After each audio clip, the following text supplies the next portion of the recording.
Hello, everyone, and welcome to Mi Latinidad, a Covenant House celebration of Hispanic Heritage Month.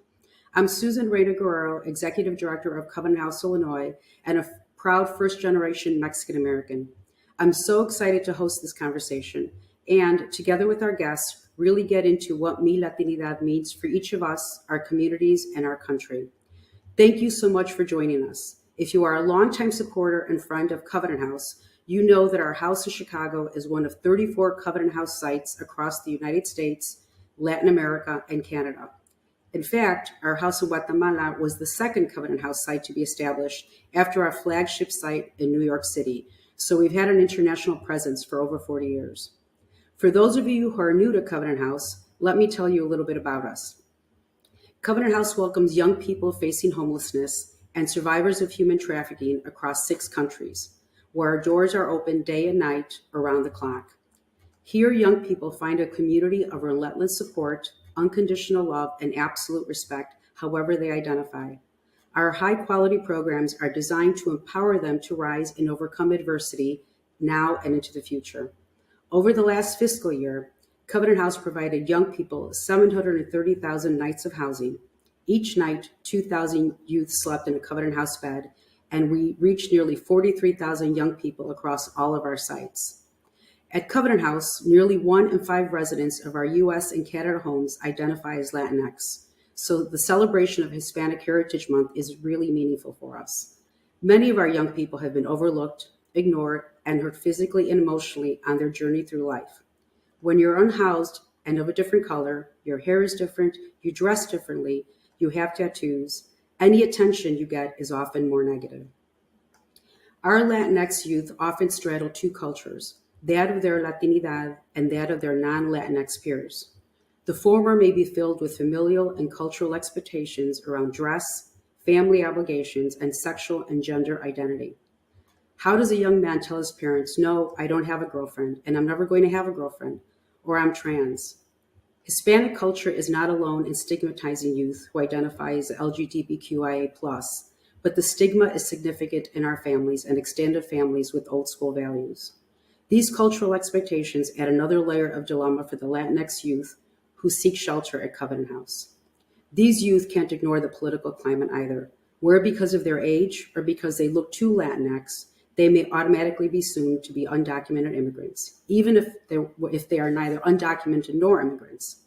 There is still too much negativity and toxicity in the society that adds additional pressure to our Latinx youth.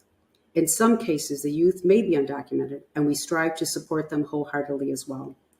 At Covenant House, our community is committed to affirming, recognizing, and acknowledging our young people however they present, however they identify. We're committed to celebrating them and loving them unconditionally. Hispanic Heritage Month gives us an opportunity and a framework to celebrate our Hispanic youth and our Latinidad and draw attention to the society, to the richness of our Hispanic culture and history, to our language and foods, to the beauty of our diversity, and the fact that Latinx people come in different shades, heights, and eye colors and don't fit one mold, and to our culture of humility, self-sacrifice, and fierce determination to get ahead. In my case, Mi Latinidad begins with my dad, who came to this country as a child. At just 9 years old, he was working the fields here, often being adopted by other workers and traveling alongside them. He'd experienced family loss in Mexico and knew that at an early age he had to make different decisions for himself. After many trials, he gained U.S. citizenship. So for me, Mi Latinidad is rooted in the struggles my dad experienced and in my obligation and my honor to carry my Hispanic heritage with me in any space I enter, including when I pursued social work and applied for the role of leader at a Covenant House community. I can't wait to learn from our very special guests how they understand Mi Latinidad in their lives. With us today are Carlos Andrés Gómez, Kristian Ramos, and Carlos Salazar. Carlos Andrés Gómez is our first guest. He is a Colombian-American poet from New York City, a star of HBO's Def Poetry Jam and Spike Lee's #1 box office movie Inside Man with Denzel Washington. His debut poetry collection, Fractures, was selected by former U.S. Poet Laureate Natasha Trethewey as the winner of the 2020 Felix Pollock Prize in Poetry. Here is Carlos Andrés Gómez. Hi, my name is Carlos Andrés Gómez. I'm a poet and a performer from New York City. I'm Colombiano, and I'm just so grateful to be here. I want to say thank you to Susan and everyone at Covenant House. So much love to everyone who's tuning in right now and watching. I want to read a couple of poems, one really short one and then a little bit of a longer one. And this first poem is about my connection to my identity being Colombian, being a New Yorker, feeling caught and kind of pulled between many places at once, which I know is something that a lot of Latinos, Latinas, Latines, Latinxes feel, I think, when we have family that may have traveled from somewhere and maybe come to the United States or have family members all over the place. And when my father was 13, he came with his family to the United States, to Miami, from Colombia, from Medellin.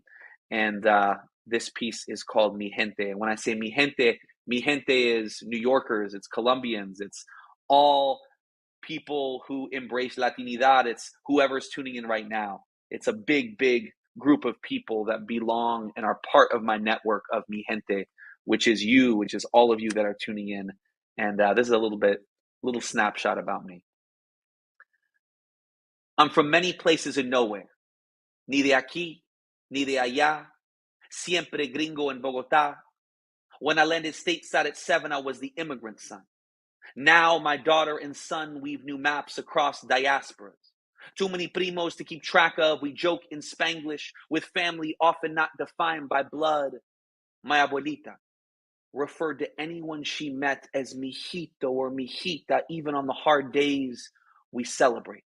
From Jackson Heights to Aventura, Englewood to Central Falls, I watch the viejitos dancing cumbia, teaching us who we are.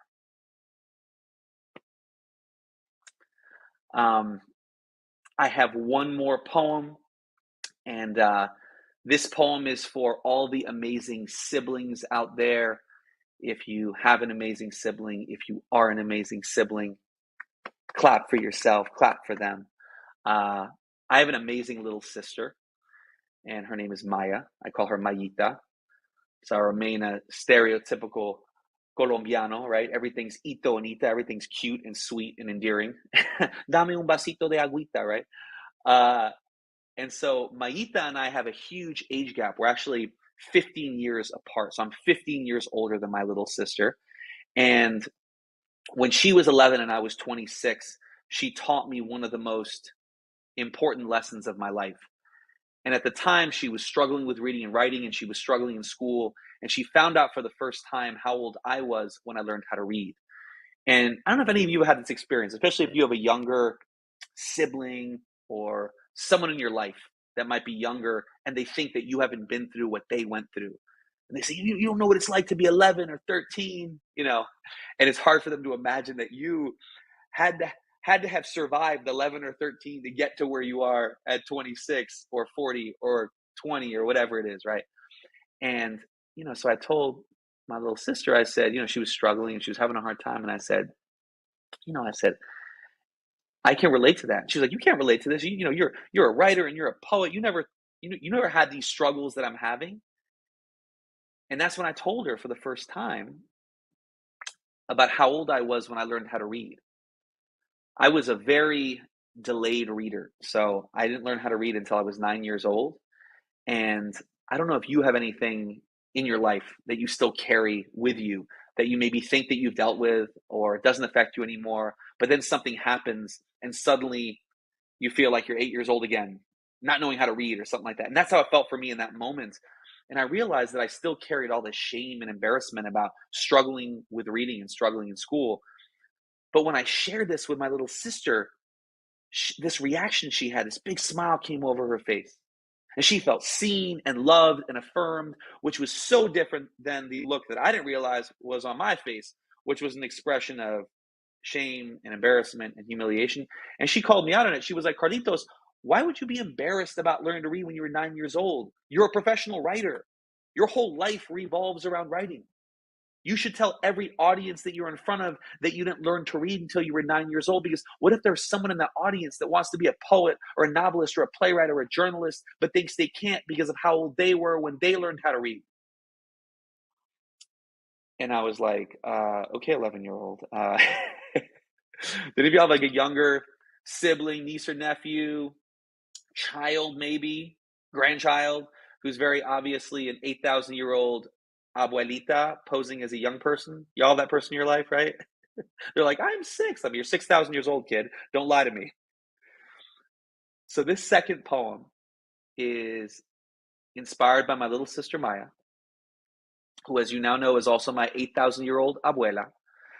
And I want to dedicate it to anyone watching this right now. If you ever struggled with reading and writing, if you still struggle with reading and writing, but now you are here where you are on your path, surviving, alive, beautiful, vibrant enough, all the things that you are, that you carry inside of you to have made it to this point that you are here watching this. I want to dedicate this second and final poem to you. And it's called Gifted. And it goes like this. My little sister loves to read books. We'll spend an entire afternoon doing nothing, but something she's not supposed to be able to do. Don't be fooled, though. By the fluttering pages in her palms, she's channeling Da Vinci, inverting words like a fresh bruise. Turn tangerine orange, she picks the ripe hurt from a spraying branch in a chapter.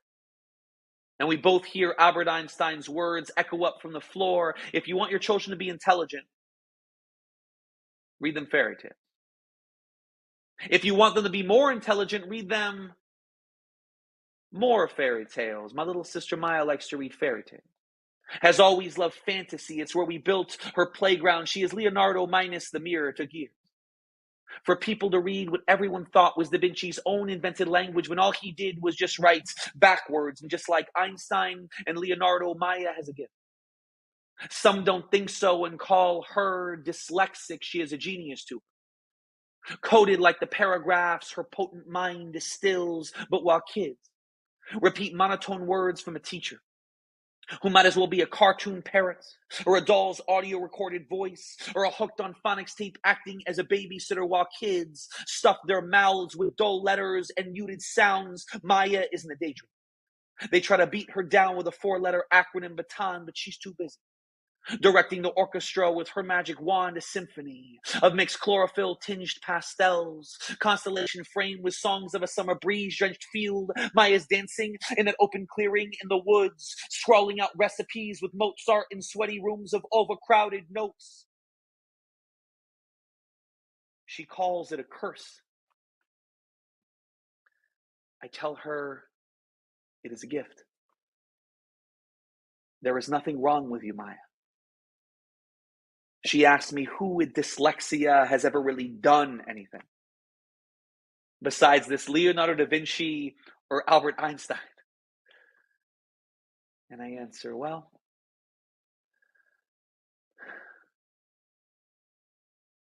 I guess no one else really.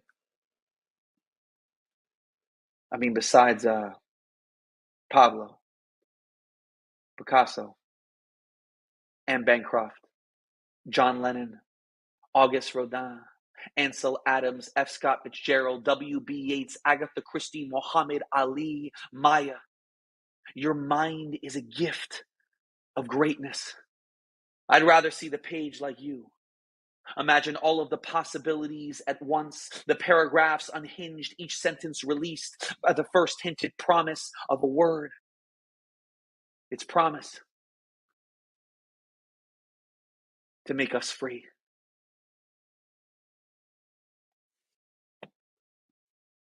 Thank you so much again. I'm so honored to be a part of your celebration of Hispanic, Latina, Latino, Latinx, Latine Heritage Month.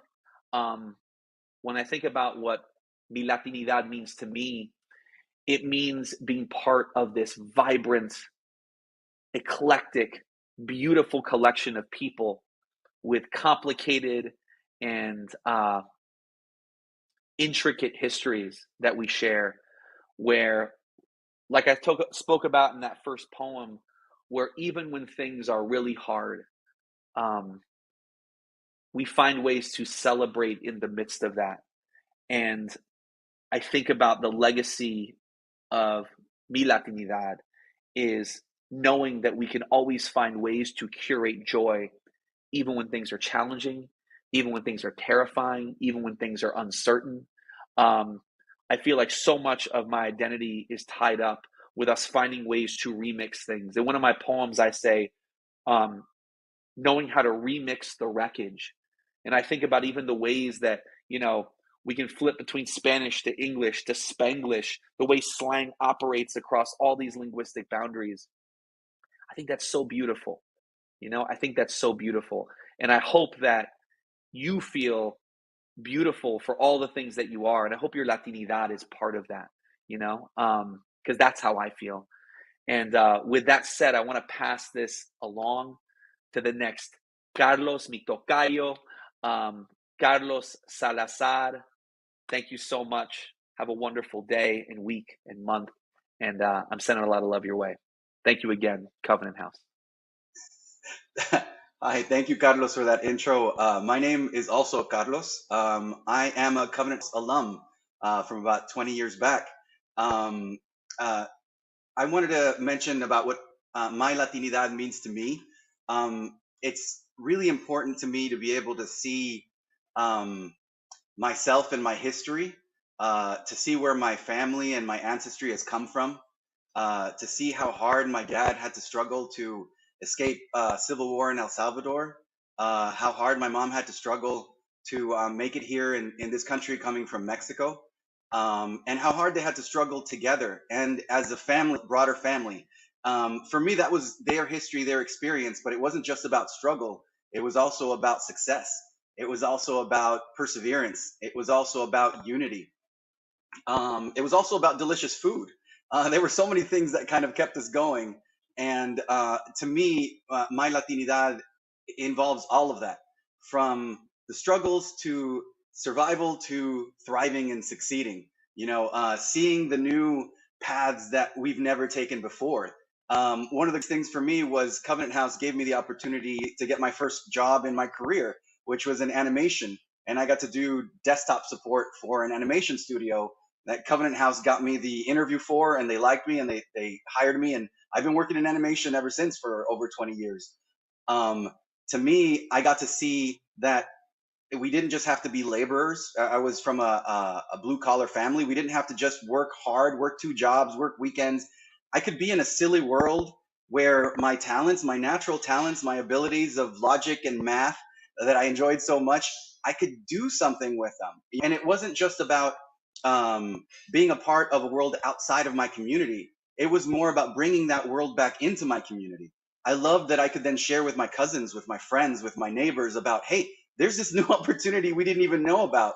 We grew up in Los Angeles and we didn't, in the entertainment capital of the world, and we didn't even know we could do this, And so I tried to connect and open doors and mentor and do as much as I could, because just like Covenant House, just like those people at that first animation studio gave me that opportunity and showed me, hey, it doesn't matter what your background is. What matters is that you're here to enjoy and produce like everybody else is. So that to me isn't just about I am Latino and this is a special part of me, but I'm also part of a greater community. And I can bring what I know about the world and my experience about the world to that greater community. And I can also bring what I learned from that greater community back. To me, it's about interconnectedness and communication. As many of you know, there are a lot of Latinos of Mexican and Salvadoran ancestry in Los Angeles, in Southern California. We're just close to Mexico, so it makes sense.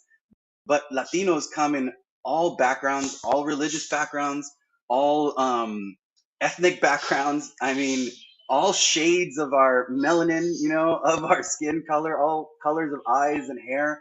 And that to me is also about interconnectedness. It's not just one typical Latino. No, we have a variety of ways that we speak Spanish, ways that we dance, foods that we eat, ways that we interact with our community.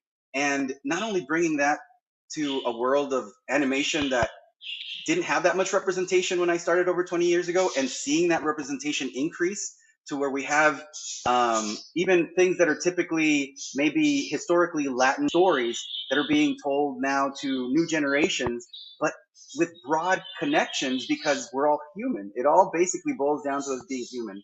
So Latinidad to me means we are interconnected. There is something that I share in the history with a lot of people from Latin America, and I'm really grateful for that. And it's a part of this interconnected world. On top of that, another big thing that really connects with me is that 20% of Covenant youth identify as Latinx. It's a large chunk of the groups that Covenant House supports. So it's really great to me to see that Covenant House sees it important that they're showing this group that identifies that way that, yeah, you're a part of us. You matter to us. You matter to the world. And that's also something I bring along with what I learned when I was first at Covenant House. I never met a trans person before. I had met very few gay people before. And at Covenant House, I saw the struggles that they went through. I saw the stories that they told in the world that they experienced, and how just after every difficulty that was thrown at them, they persevered. And it reminded me of, hey, that's what my family's had to do. I identified so much, and I realized, oh my goodness, we're all people. We're all trying to do the same thing, which is enjoy this world that we have and leave all that negativity behind so we can start enjoying the positivity ahead. So I'm really glad that we're acknowledging identity. I'm really glad that I get to share about what Latinidad means to me. And thank you for giving me the opportunity. And I'd like to turn it over to Kristian now. Thank you. All right. Thank you so much, Carlos. My name is Kristian Ramos, Executive Director of Autonomy Strategies. And I'm going to start by talking to you all about what Latinidad means to me. Now, I think it's important to look at this from a number of different ways, but the first part of this, and I think it's the most important part and the most misunderstood part, is that Latinidad is the story of a multiracial coalition within a multiracial coalition, which is to say that the diaspora of our community is multiple genders, races, ethnicities from all over the world, really.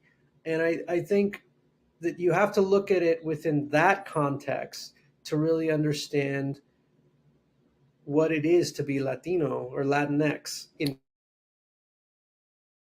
That's one part of it, right? I'm Mexican American, and my wife is Bolivian, and my daughter is now Mexican and Bolivian. So there's also sort of a cross-racial thing happening there, which I think is very interesting and uniquely American. And that's one part of it. And then the other part is a generational story, right? There's first generation, second generation, third generation. And those different generations view the country, their identity in very different ways. And so those are really interesting tensions within our community and then within our broader country, right? My daughter will probably look at her identity in a way that is very different with which, I deal with my own. And my mother and my mother and my wife. My wife was born in Bolivia, right? So she's a naturalized citizen. So again, like even within my own family, we have all of these very unique and different ways of looking at our Latinidad and what that means to be Latinx within the United States. And that actually takes us to, this question of the power of the Latino vote. And I think, we gotta start with the numbers here. This cycle, you are going to see at least 11.6 million Latinos casting their ballot in 2022, a 71.4% increase in the number of Latino voters from 2014, which is to say that there are a lot of Latinos out there who are currently eligible to vote, who can vote, who will make a huge difference this election cycle. I think one of the things that I always hear that makes me want to pull my hair out is this thing about awakening the sleeping giant of the Latino vote. Latino voters, while their frequency of voting could be higher, right? Their overall share of the vote in a place like Texas, for example, where they're more than half of, they make up most of the population growth in that state in the last 4 years is pretty good. It's high. Could it be higher? Yes, of course, it absolutely could be higher. But this notion that we don't pay attention, that we're not engaged, that we're not voting is just not true. And I think that when you look at the direction of our country, it will go through our community. It will go through our community at the ballot box, right? We have to continue to make our voices heard, and we have to continue to go out there. But I think people should be proud about what it is that we've done at the ballot box and the Latino vote. Finally, the Hispanic Heritage Month is important why the Hispanic Heritage Month is important to observe. Hispanic heritage is American heritage. It is all intertwined. I go back to the sort of first question about Latinidad and everything else. This idea that anyone can come from anywhere in the world to the United States and become American is a powerful thing. People can dispute whether or not that's still true, but certainly within the Latino community, right? I said we have a multiracial coalition within a multiracial coalition of people in this country, and we should celebrate it. We should. I always marvel at the fact that people love Latino culture, right? They love our music. Bad Bunny is the most popular, recording artist in the world right now. They love our food. And sometimes they don't love us so much, but we have to celebrate our community and our culture when we can. Thank you to all of our guests today for shining a light on our Latinidad and for recognizing the challenges our young people at Covenant House face with all their beauty, strength, and drive. You have each illuminated some part of the intricate, complex mosaic that is our Latinidad and shone a light on what it means to be young and Latinx in this country, not just during Hispanic Heritage Month, but every day. Next month, Covenant House marks Youth Homeless Awareness Month. We are planting our stake in the ground to claim November for young people facing homelessness. We hope you will join us for this compelling testimony from our Covenant House youth, alumni, and celebrity supporters who, like you, are part of this movement to end youth homelessness, because every young person deserves a safe place to sleep, period. Log on to covenanthouse.org/awareness to learn more about how you can get involved right now.